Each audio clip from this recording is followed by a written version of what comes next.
प्रभु के नाम की धन्यवाद हो, प्रभु के नाम की स्तुति हो। आप सबको मेरा नमस्कार और स्वागत जनाता हूँ।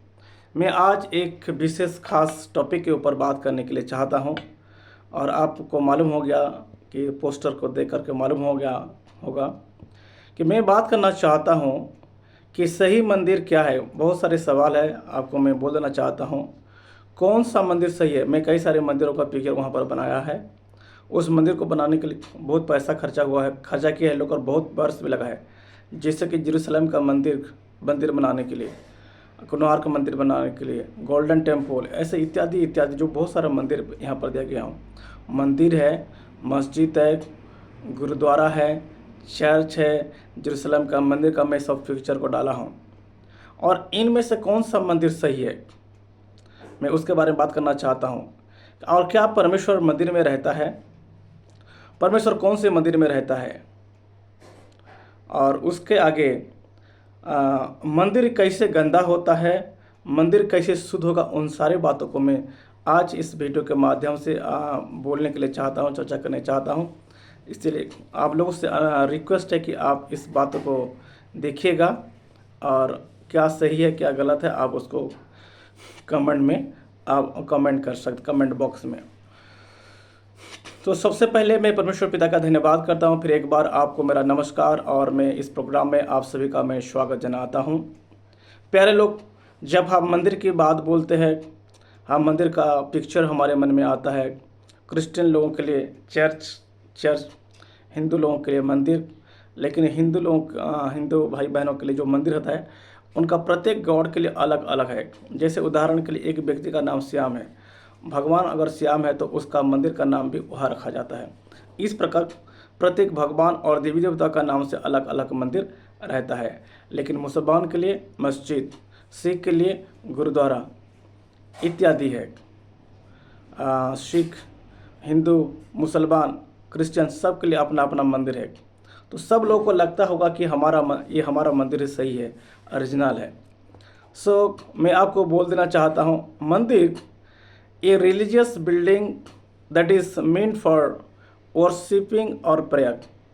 वह एक स्थान है जहाँ पर उस विश्वास करने वाले लोग इकट्ठा होते हैं और वहाँ अपना पूजा हो चाहे प्रेयर हो, उस चीज़ को करते हैं। तो चाहे मंदिर को हो, चाहे मस्जिद को हो, चाहे गुरुद्वारा का हो, चाहे चर्च हो, इनमें से कौन सा सही है? अगर मैं जवाब दे दूँ तो आपको शायद गलत लग सकता है। इनमें से कोई एक भी सही नहीं है। No one. व्हाई? ये सब मंदिर नहीं है। असली मंदिर क्या है मैं आपको बताऊंगा। आप शायद नाराज हो जाएंगे, परंतु एक वचन मैं आपके लिए पढ़कर सुनाता हूँ। क्यों मैं ऐसा बोलता हूँ उसके कारण भी मैं आपको बताऊंगा। उनमें से जितने भी आप देख रहे हैं, एक भी सही नहीं है। क्यों एक भी सही नहीं है उसका कारण मैं बताना चाहूँगा। मैं अपने मन से नहीं, परंतु पवित्र धर्मशास्त्र बाइबल से एक वचन मैं आपके लिए पढ़ना चाहूँगा। वो आपको मिलेगा प्रेरितों के काम chapter 17, the book of Acts chapter 17 verse 24। I will read for you. सुनिएगा ध्यान से। जिस परमेश्वर ने पृथ्वी और उसकी सब वस्तुओं को बनाया, जो परमेश्वर ने, एक परमेश्वर पृथ्वी और उसकी सब वस्तु को बनाया, वह स्वर्ग और पृथ्वी का स्वामी होकर हाथ के बनाए हुए मंदिरों में नहीं रहता। परमेश्वर स्वर्ग और पृथ्वी और उसमें रहने वाला सारे नेचुरल चीज़ को उन्होंने बनाया है। वही स्वर्ग और ये पृथ्वी का वो परमेश्वर होकर के, स्वर्ग और पृथ्वी का स्वामी होकर हाथ के बनाए हुआ मंदिर में रहता। मनुष्य जो हाथ के द्वारा मंदिर को बनाता है, वो मनुष्य के हाथ के बनाया हुआ मंदिरों में नहीं रहता है। हम इतना जो खर्चा किया है, किसी को 12 साल, किसी को 38 साल, इतना समय भी लगा है और इतना पैसा भी खर्चा, वो तो क्या है? क्या कभी परमेश्वर ने बोला तुम मेरे लिए मंदिर बनाओ? कौन ठिका दिया उसको? किसने बताया बनाने के लिए? देखिए, अगर हम जेरूशलेम का मंदिर के बाद देखेंगे, उस यरूशलेम का मंदिर को बनाने के लिए 46 वर्ष लगा था, 46 ईयर लगा था। बहुत महंगा है, बहुत सुंदर था, दुनिया का इतना मेहनत करके बनाया गया था। और राजा सुलेमान ने इसराइल का राजा, पहला राजा इसराइल का साउल था, दूसरा राजा दाऊद था और तीसरा राजा सुलेमान। और सुलेमान एक बुद्धिमान राजा था, उसके जैसे बुद्धिमान कोई नहीं था और उसके जैसे धनवान, और उसका समय में वो बनाया था। बहुत खर्चा लगा था उसमें, बहुत कीमती चीज़ उसमें लगा था।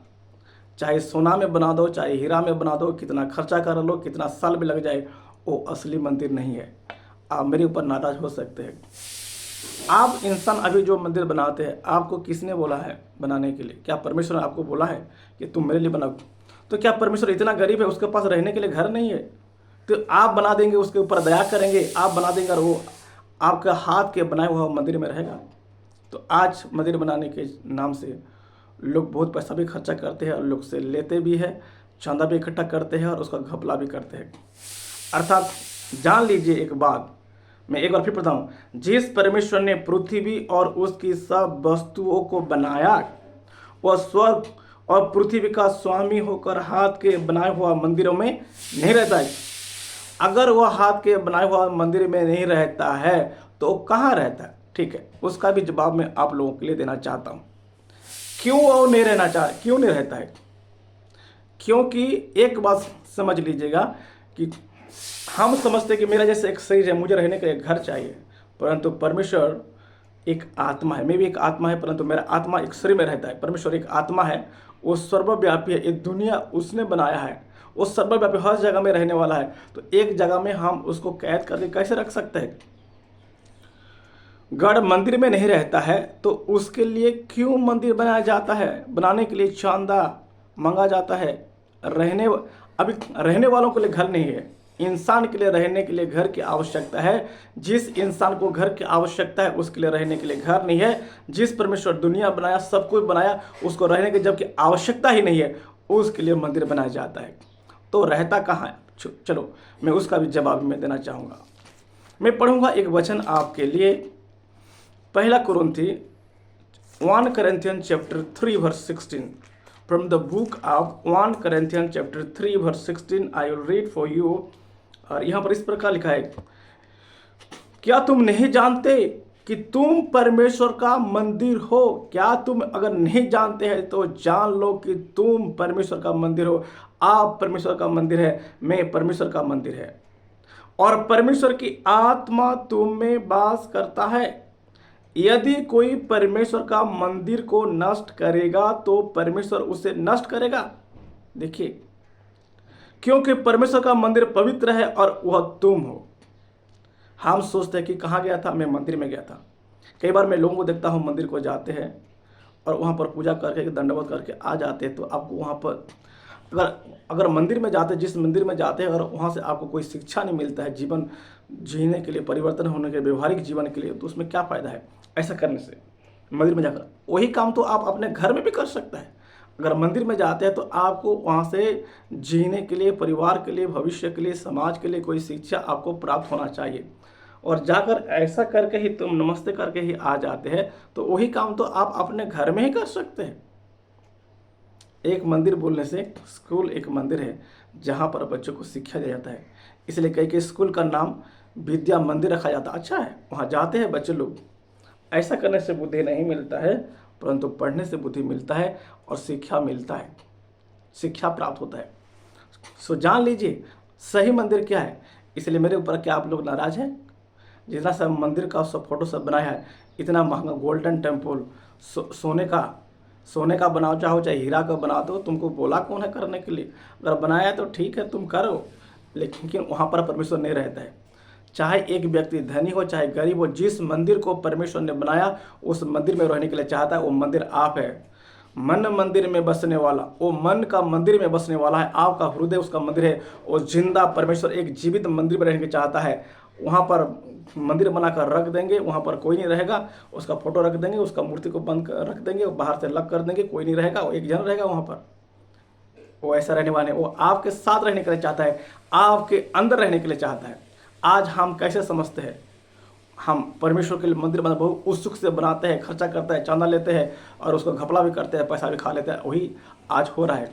आज बहुत सारे लोग हैं, भिखारी लोग बाहर में पड़ा हुआ है, उसको रहने के लिए घर नहीं है, पेड़ के नीचे रहते हैं, रोड के किनारे सोते हैं, उनके रहने के लिए घर नहीं है।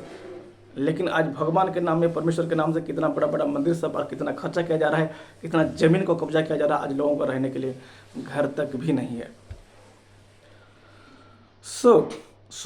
आप समझ लीजिए कि वो मंदिर आप है, वो घर आप है, परमेश्वर घर आपका है। परमेश्वर ने आपको सृष्टि किया है, बनाया आपके अंदर रहने के लिए। क्या आप उसको अपने घर में रहने देते हैं? चलिए और एक वचन में आपके लिए पढ़ना चाहूँगा। इब्रानी उसका 3 अध्याय उसका 6 पद में पढ़ूंगा। From the book of Hebrew chapter 3 verse 6। परंतु मसीह पुत्र के समान परमेश्वर के घर का अधिकारी है। परंतु मसीह पुत्र के समान परमेश्वर का घर का अधिकारी है और उसका घर हम हैं, यदि हम साहस पर और अपनी आशा के घमंड पर अंत तक दृढ़ता से स्थिर है। लिखा है, परंतु मसीह पुत्र के समान परमेश्वर का घर का अधिकारी है और उसका घर हम है। उसका घर हम है, परमेश्वर का घर हम है। परमेश्वर का मंदिर मनुष्य के हाथों के द्वारा बनाया हुआ मंदिर नहीं है, परंतु परमेश्वर का असली मंदिर मैं और आप हूं। क्या इस बात को हम समझते हैं? अभी देखो, अगर इस मंदिर के साथ कोई छेड़छाड़ करेगा, कोई कुछ करेगा तो क्या होगा? देखिएगा, एक वचन पढ़ता हूँ, 1 कुरिन्थी 3 अध्याय उसका 17 पद। यदि कोई परमेश्वर का मंदिर को नष्ट करेगा तो परमेश्वर उसे नष्ट करेगा, क्योंकि परमेश्वर का मंदिर पवित्र है और वह तुम हो। प्रभु के नाम के धन्यवाद हो। यदि कोई परमेश्वर का मंदिर को नष्ट करेगा तो परमेश्वर उसे नष्ट करेगा। कई बार हमारा भारत देश में कई सारे धार्मिक स्थल को खराब नाश किया जा रहा है, अटैक किया जा रहा है, और लोग सोचते हैं कि हम मंदिर को नाश कर रहे हैं। जैसे कि कई बार चर्च को तोड़ा जाता है, चर्च में जाकर तोड़ते हैं। क्यों ऐसा करते हैं? हाँ, उनको शिक्षा ऐसे तोड़ने के लिए शिक्षा मिला है, इसलिए वो लोग तोड़ता है। क्या उसका जो जिसको मानता है, क्या वो बोला है किसी कि तुम जाकर मंदिर को, धर्मस्थल को तोड़ो करके? अगर बोला है तो वो लोग कर रहा है, उसमें कोई गलत नहीं है, क्योंकि वो जिसको मानते हैं वो जैसा सिखाता है वो उसका स्वभाव भी ऐसा रहेगा। गुरु जैसा है उसका चेला लोग भी ऐसा होगा। लेकिन प्रभु यीशु मसीह ऐसा कभी शिक्षा, मारना पीटना, यीशु मसीह तो ऐसा, अगर तुमको कोई मारता है तो दूसरा भी दिखा दो। कि बार यीशु मसीह बोलता नहीं, करके दिखा दिया। जब यीशु मसीह को क्रूस पर चढ़ाया गया उस समय भी यीशु ने बोल दिया, पिता वही लोग क्या करते नहीं जानते, आप उन्हें क्षमा करिए। यीशु मसीह का वाणी था, क्रूस से वाणी था।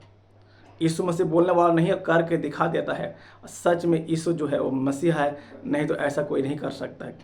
शत्रु को प्रेम नहीं कर सकता है, माफ नहीं कर सकता है। हमको कोई थोड़ा मारने से हम सह नहीं सकते हैं, तो इतना मारने के बाद भी उन्होंने सह लिया।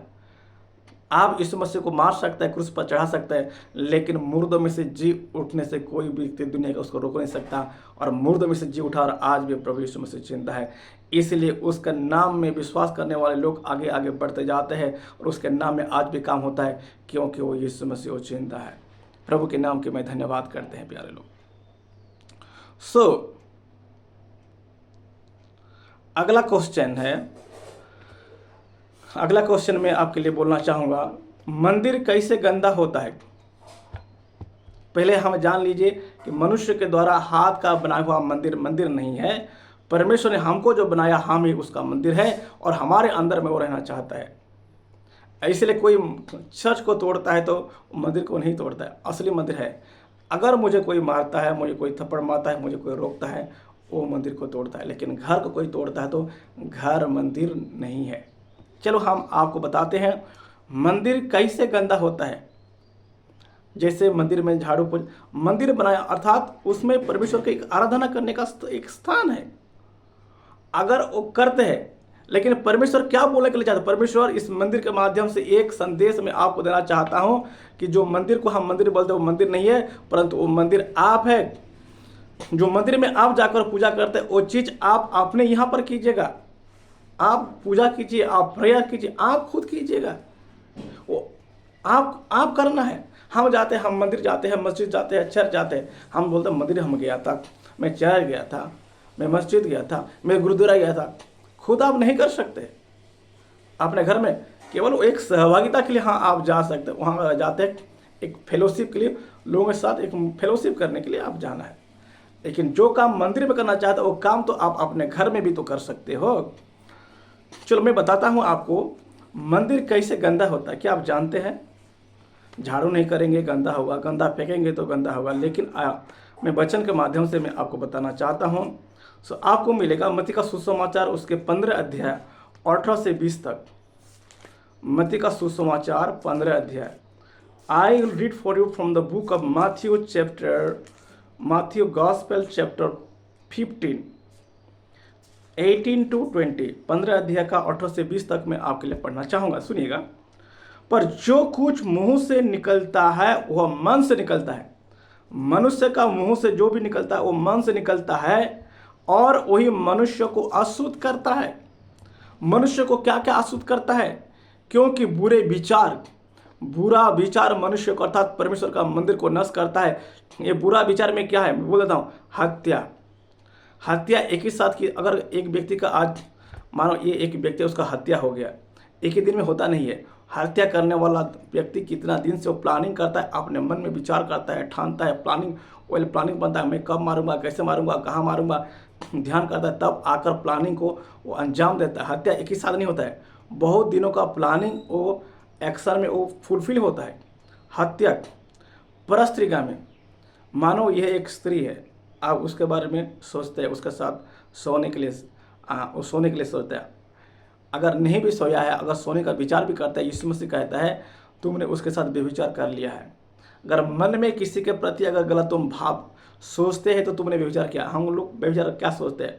अगर कोई पुरुष दूसरे स्त्री के साथ और स्त्री दूसरे पुरुष के साथ अगर सोते हैं, शारीरिक संबंध बनाते हैं, हम उसको व्यभिचार बोलते हैं।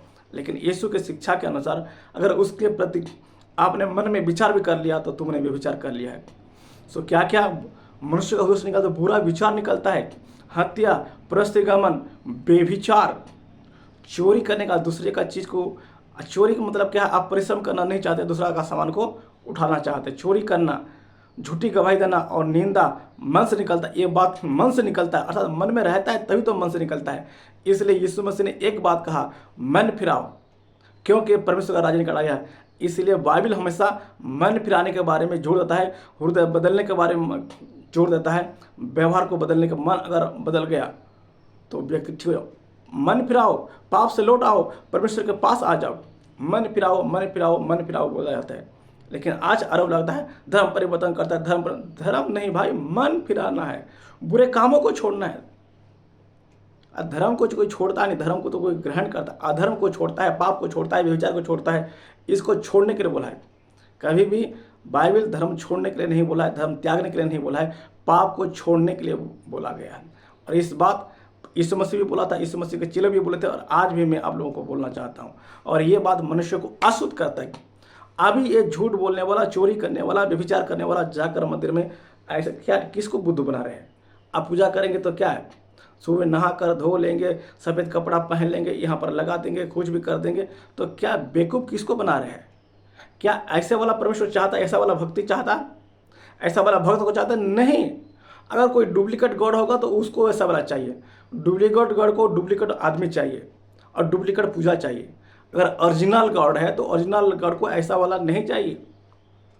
हत्या करेंगे, परस्त्रीगमन करेंगे, व्यभिचार करेंगे, झूठ बोलेंगे, लोगों को धोखाधड़ी करेंगे और जाकर पूजा करेंगे, ऐसा वाला नकली वाला नहीं चाहिए।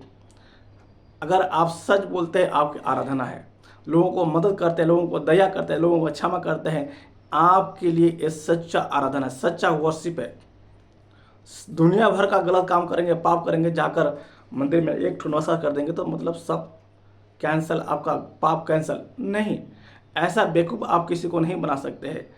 यही है जो मनुष्य को अशुद्ध करता है। इन सारी बातें मनुष्य को अर्थात मंदिर को अशुद्ध करता है, परंतु हाँ, ये मनुष्य को अशुद्ध करता है प्यारे लोग।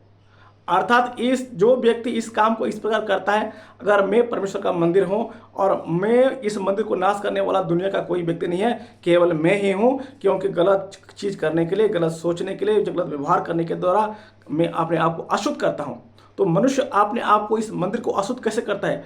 चोरी, हत्या, व्यभिचार और नशा पानी करने के द्वारा। अगर मैं तंबाकू में बीड़ी पीता हूँ, तंबाकू खाता हूँ। एक बार एक भाई मेरे सामने ऐसा खाया, मैं बोला अच्छा बहुत अच्छा खा रहे हो।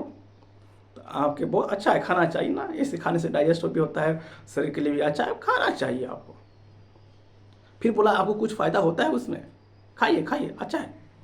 जान लीजिए अभी आप खा रहे एक दिन वो आपको खाएगा, आपको मारेगा, धीरे धीरे कैंसर हो जाएगा। जब हो जाएगा तो उसका इलाज करने के लिए बहुत खर्चा भी होता है और इलाज होता भी नहीं है। तो ऐसा क्यों करते हैं? क्योंकि आज इंसान अनजान है और शैतान लोगों को बर्बाद करने के लिए चाहता है, इस मंदिर को नाश करने के लिए चाहता है। आज लोगों को समझ नहीं है और शैतान लोगों को बांध अनेक प्रकार के बंधन से, नशे के बंधन से बांध कर रख दिया है। और मनुष्य आज अपना अपना मंदिर को गंदा, परमेश्वर का मंदिर को गंदा करते जाता है। प्रत्येक व्यक्ति, मैं और आप रेस्पॉन्सिबल है।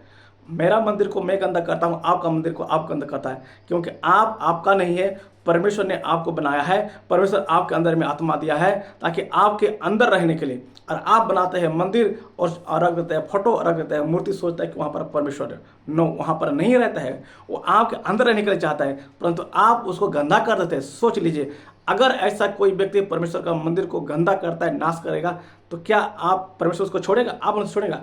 मानो ये मेरा घर है, तो इस घर को आकर कोई व्यक्ति तोड़ेगा फोड़ेगा, तो क्या आप इसको छोड़ो? हाँ ठीक है चलो कोई बात नहीं, कर दो, मैं नया बनाऊँ, ऐसा कोई बोलेगा? नहीं बोलेगा।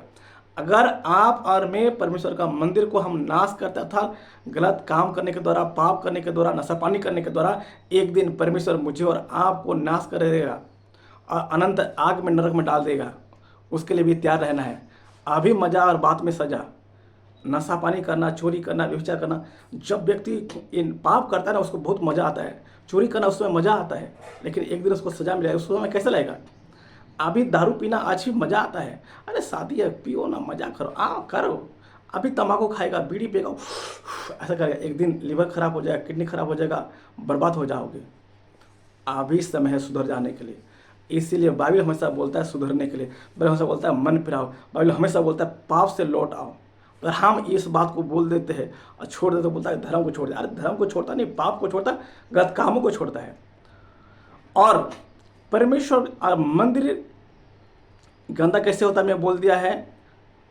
हत्या, परस्त्रीगमन, व्यभिचार, चोरी, झूठी गवाही और निंदा, इन सारे बातें के द्वारा गंदा होता है। और कैसे कैसे गंदा होता है, चलो मैं और फिर एक लिस्ट आपको बोल देता हूँ। मैं पढ़ूंगा आपके लिए। पहला कुरिन्थी उसका 6 अध्याय का 19 पद को पढ़ता हूँ मैं आपके लिए। 1 Corinthians chapter 6 verse 9 onwards I will read for you। पहला कुरिन्थी 6 अध्याय उसका 9 पद में पढ़ता हूँ। क्या तुम नहीं जानते कि अन्यायी लोग परमेश्वर का राज्य का वारिस ना होंगे? अन्यायी लोग कौन है? शायद वो धर्म में रहने वाले लोग हो सकता है। धोखा ना खाओ, ना, सुन लीजिए, ना वेश्यागामी, ना मूर्ति पूजक, ना परस्त्रीगामी, ना लूचे, ना पुरुषगामी, ना चोर, ना लोभी, ना पियक्कड़, ना गाली देने वाले, ना अंधेर करने वाले परमेश्वर का राज्य के वारिस होंगे। ऐसे लोग परमेश्वर का राज्य के वारिस ना होंगे। अगर ऐसा कोई करता है तो आप धोखे में है। क्या क्या चीज़ में? वेश्यागामी करने वाला, 1, 2, मूर्ति को पूजा करने वाला, क्योंकि परमेश्वर आत्मा है। क्या आपको बोला है कभी मेरे लिए मूर्ति बनाओ? खुद अपना मजा मारने के लिए, बिजनेस के लिए, व्यापार के लिए करते हैं।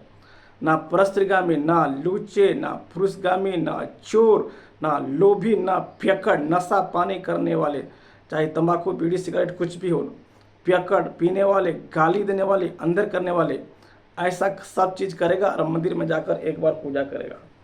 किसको उल्लू बनाएंगे? अगर असली परमेश्वर वो चीज़ आपको ग्रहण नहीं करेगा, आप मनुष्य को धोखा दे सकते हैं परंतु परमेश्वर को धोखा दे नहीं सकते हैं। इसके द्वारा मंदिर अशुद्ध होता है, अपवित्र होता है। और एक लिस्ट में आपके लिए सामने बोलना चाहता हूँ कि मंदिर गंदा कैसे होता है। मंदिर का अर्थ है मनुष्य। मंदिर का अर्थ है मनुष्य हाथ के द्वारा बनाया हुआ मंदिर। मंदिर नहीं है, वो आपका नहीं है। आप मंदिर बोल देंगे तो मंदिर भी नहीं होगा। देखिए मैं पढ़ता हूँ आपके लिए गलाती 5 अध्याय उसका 19 पद से आगे। यहाँ पर लिखा है, शरीर के काम तो प्रगट है, अर्थात बेभिचार, गंदे काम, लूचपन, मूर्ति पूजा, टोना, बैर, झगड़ा, ईर्षा, क्रोध, विरोध, फूट, विधर्म, डा, मदबलापन, लीला क्रीड़ा और इनके जैसे और काम है। इसके द्वारा मनुष्य अशुद्ध होता है, इसके द्वारा मंदिर अशुद्ध होता है। हम अपना मंदिर को अशुद्ध करेंगे, गंदा गंदा करेंगे परमेश्वर का मंदिर को, और हम बोलेंगे मेरा शरीर है, मेरा मर्जी। हाँ, शरीर आपका है, लेकिन दिया है परमेश्वर अपने आत्मा उठा लेगा और आत्मा को एक दिन दंड देगा। उससे पहले सुधर जाना है, बदल जाना है, पाप को छोड़ देना है। अभी नहीं छोड़ेंगे तो परमेश्वर आपको नहीं छोड़ेगा। अगर पाप आप नहीं छोड़ते हैं तो परमेश्वर भी आपको नहीं छोड़ेगा। कई बार बोलते हैं हाँ मैं तुझे नहीं छोड़ूंगा, ठीक है, आप अगर नहीं छोड़ते तो परमेश्वर क्या छोड़ देगा? दुनिया के सामने आप झूठ बोल सकते हैं, धोखा दे सकते हैं, घूस देकर निकल सकते हैं, लेकिन परमेश्वर के सामने से घूस चलेगा नहीं, सही न्याय ही चलेगा।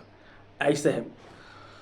आज एक घटना में बताना चाहता हूँ कि यीशु मसीह जब ये धरती पर था, उसका आखिरी हफ्ता में 7 दिन का आखिरी हफ्ता किस प्रकार रहा। एक दिन वह मंदिर में गया और मंदिर का साफ किया। इस घटना को मैं आपको बोल देना चाहता हूँ। उठ बैठे का भी समय है, एक घटना मैं आपके सामने बोल देना चाहता हूँ, समय कम है, जल्दी जल्दी पढ़ के। और यही एक घटना, यीशु मसीह मंदिर में आकर मंदिर को साफ किया, यरूशलेम का मंदिर को साफ किया। लेकिन बोलना चाहता है परमेश्वर उसके माध्यम से हमें असली मंदिर, वो मंदिर नहीं, असली मंदिर मैं और आप हूँ। एक घटना मैं आपको बताना चाहता हूँ। मंदिर में व्यापारियों को निकाला जाना। क्यों मंदिर में से व्यापारी को निकाला? क्योंकि मंदिर प्रार्थना करने का, आराधना का स्थान में दुकान चल रहा था, मार्केट चल रहा था, अपने बिजनेस फायदा कर रहे हैं। और आज में भी सब मंदिर और मस्जिद में, चर्च में वही चल रहा है, बिजनेस चल रहा है। उस बात को परमेश्वर चाहता है और हमारा इसमें भी अपना बिजनेस चला रहे हैं, अपना काम कर रहे हैं। सुनिएगा, मैं पढ़ देता हूँ। यहूदियों का फसह का पर्व निकट था। यहूदियों का एक फसह एक एनुअल पर्व था, वो वर्ष में एक बार होता था। और ये पर्व वो लोग कब मनाते हैं? इस्राएली लोग मिस्र में 430 वर्ष तक वो लोग गुलामी में थे, मिस्र का गुलामी में थे, फिर उनके गुलामी में थे, और परमेश्वर ने उन लोगों को छुड़ाया और उसको स्मरण करने के लिए मनाते हैं। और कैसे छुड़ाया था? 10 विपत्ति परमेश्वर ने मिस्र में आया था, लेकिन एक विपत्ति इस्राएली लोग के जीवन में नहीं आया था। और आखिरी विपत्ति यह था, सबका पहलौठा का इंसान का और जानवर का पहलौठा का बच्चा का मृत्यु हुआ था। लेकिन उनमें से इस्राएल लोग बच गया था। परमेश्वर को एक विधि दिया था, तुम्हें 1 वर्ष का मेमना लेकर बलि करना है और उसका ब्लड को लेकर घर के दरवाजे पर दोनों तरफ उसको लगाना है, और उस मेमने का मांस को रात में तुम भून भून खाना है। ये विधि परमेश्वर ने इस्राएली को दिया था, उसका लोग। और उस रात को परमेश्वर के और से स्वर्गदूत ने आया और जिन घरों में इसको लगा हुआ देखा, उस घर को छोड़कर आगे बढ़ गया, तो इस्राएल लोग बच गया था। इसलिए इस विधि को लोग पालन करते हैं, ठीक है, और उसको बोलते हैं निशान।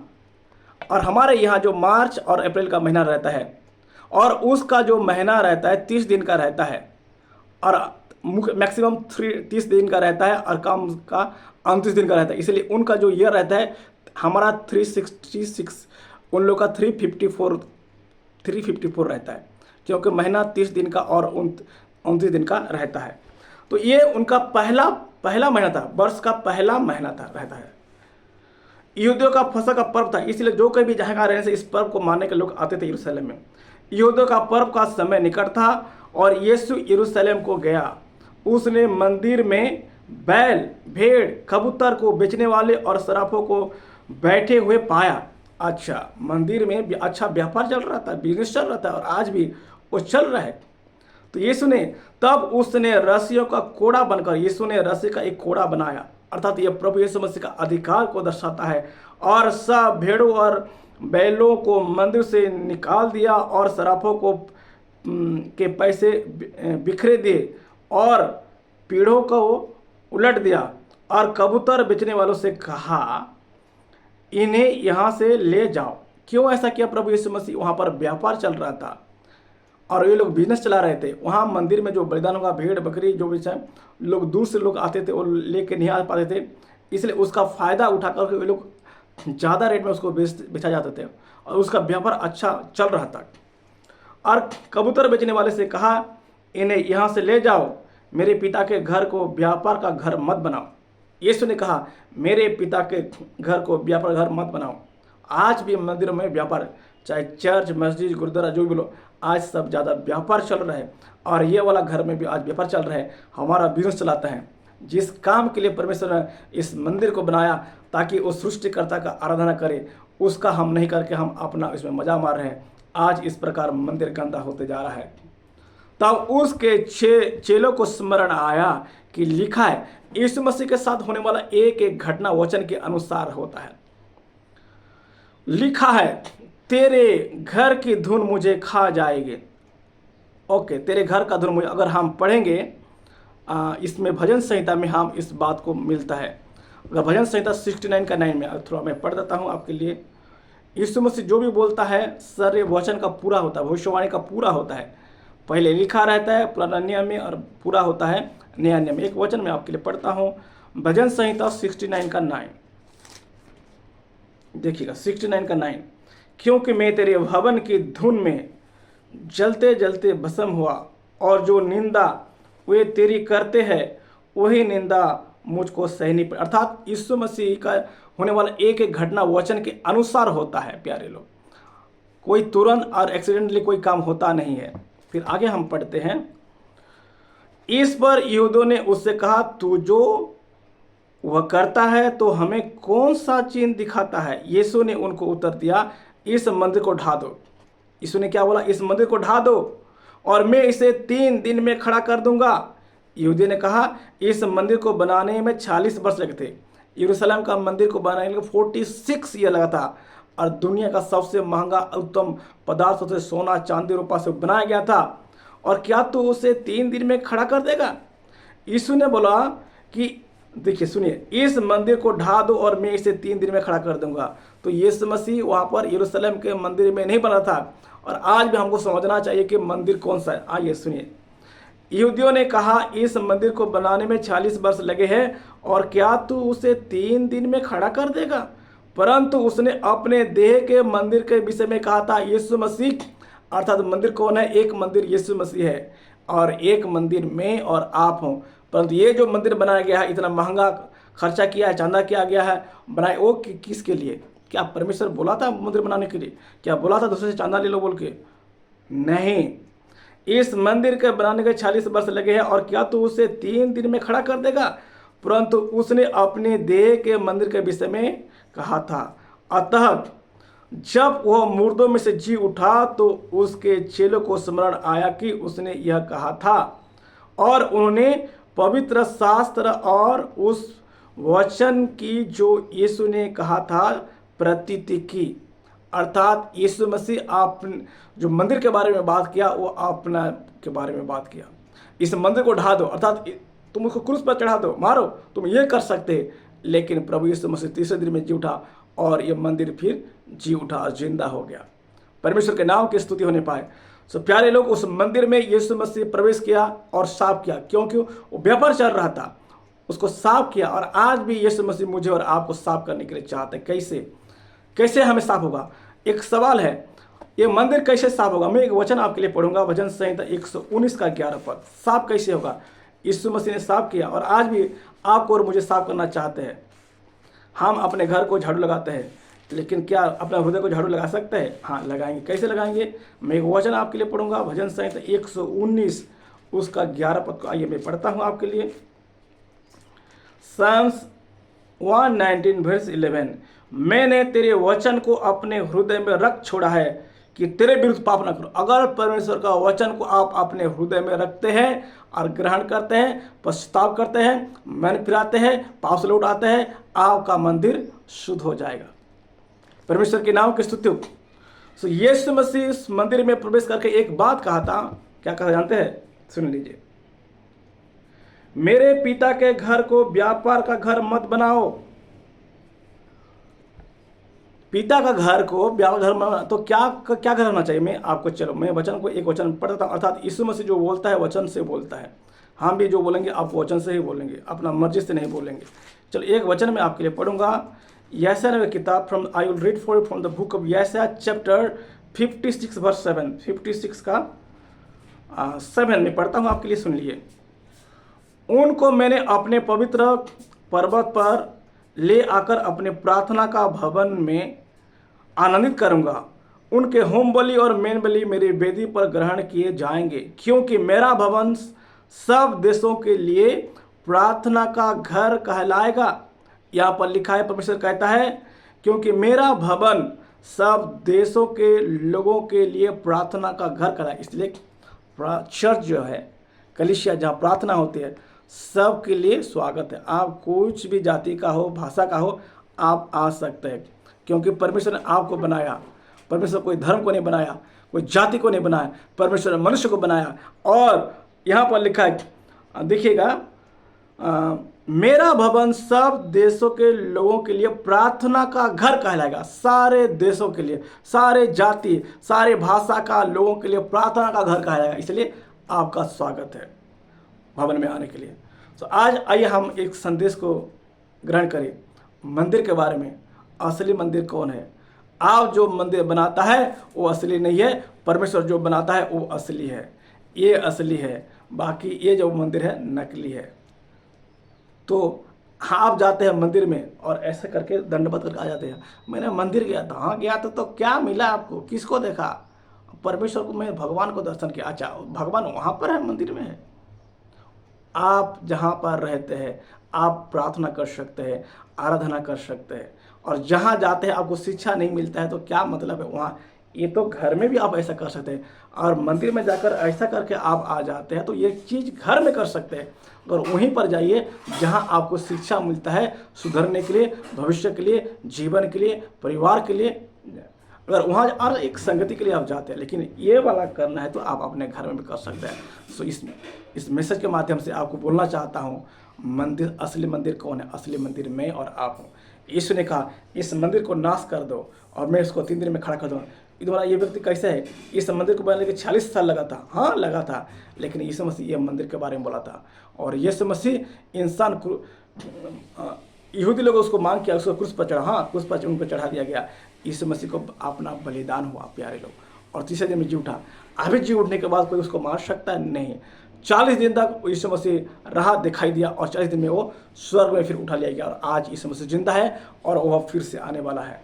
और यीशु मसीह के नाम से पापों की क्षमा है, क्योंकि समस्त मानव जाति के लिए अपना लहू बहा है, इसलिए यीशु मसीह के नाम से पापों की क्षमा है।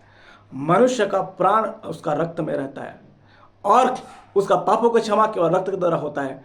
और रक्त यीशु मसीह ने बहाया, लहू बहाए बिना पापों की क्षमा नहीं होती। पाप क्षमा लहू बहाने से, और लहू बहाने का काम यीशु मसीह ने कर दिया है। केवल एक काम आपको क्या करना है? विश्वास करना है। क्या इस बात को आप विश्वास करने के लिए तैयार हैं कि यीशु मसीह मेरे लिए बलिदान हुआ है, यीशु मसीह मेरे लिए लहू बहा है, यीशु मसीह है, यीशु प्रभु है, यीशु मुर्दों में से जी उठा है, और यीशु मसीह फिर से आने वाला? अगर इस बात को आप विश्वास करते हैं और बोलते हैं हाँ प्रभु ये बात सच है, मैं एक पापी में इंसान हूँ, मेरा पाप का मजदूरी तो मृत्यु है, मुझे दंड मिलेगा, परंतु मेरा दंड को आपने ले लिया है, आपको धन्यवाद। मैं आपको विश्वास कर रहा हूँ, मेरे पापों को क्षमा कर। ऐसा आप करते हैं, आपका पापों को क्षमा होगा और आप दंड नहीं पाएंगे, अनंत जीवन पाएंगे। परमेश्वर आपको आशीर्वाद करे इस संदेश के द्वारा। मैं प्रार्थना करूँगा आपके लिए। सर्वशक्तिमान प्यारे पिता, यीशु मसीह के नाम से मैं धन्यवाद करता हूँ प्रभु जी। इस वीडियो के माध्यम से ये संदेश हमें सुनने के लिए और बोलने के लिए आपने सहायता किया, इसलिए मैं धन्यवाद करता हूँ। आप परमेश्वर आत्मा है और मनुष्य के हाथ के बनाए हुआ मंदिर में नहीं रहता है। आपने इस मंदिर को बनाया ताकि यह मंदिर में आप रहे। हम नहीं समझते हैं, कई बार इस मंदिर को हम नाश करते हैं प्रभु जी, नशा पानी करने के द्वारा, चोरी हत्या व्यभिचार करने के द्वारा। आज मैं माफ़ी मांगता हूं प्रभु, मैं और मेरे भाई और बहनों को माफ़ करो। इस प्रार्थना को सुनने वाले प्रत्येक भाई बहनों को आशीर्वाद करो प्रभु, ताकि लोग सच्चाई को जाने, पश्चाताप करें, मन फिराए प्रभु जी, और मंदिर को गंदा ना करें। और हम आपको स्वागत करते हैं, आप मेरे मंदिर में आइए। मैं स्वागत करता हूँ, मेरे भाई और बहनों का हृदय में आप रहिए प्रभु, और हमारे जीवन में राज कीजिए प्रभु। ये शरीर आपका है, ये मंदिर आपका है, इसमें आप रहे और आपका आराधना हो और आपका पूजा हो। आपको धन्यवाद। वचन को सुनने वाले, प्रार्थना को सुनने वाले प्रत्येक भाई बहनों को आशीर्वाद कर। धन्यवाद प्रार्थना सुनने के लिए। प्रभु यीशु के नाम से इस विनती को मांगता हूँ, आमीन। इस समय के लिए मैं प्रभु को धन्यवाद करता हूँ। जितने और भाई और बहन इस संदेश को सुना है, परमेश्वर आपको आशीर्वाद करिए। अगर ये वीडियो संदेश आपको अच्छा लगा है, आप दूसरे के साथ जरूर शेयर कीजिए। अगर कोई संपर्क करना चाहते हैं तो जरूर आप हमसे संपर्क कर सकते हैं। Mobile number 9668745969। God bless you, thank you.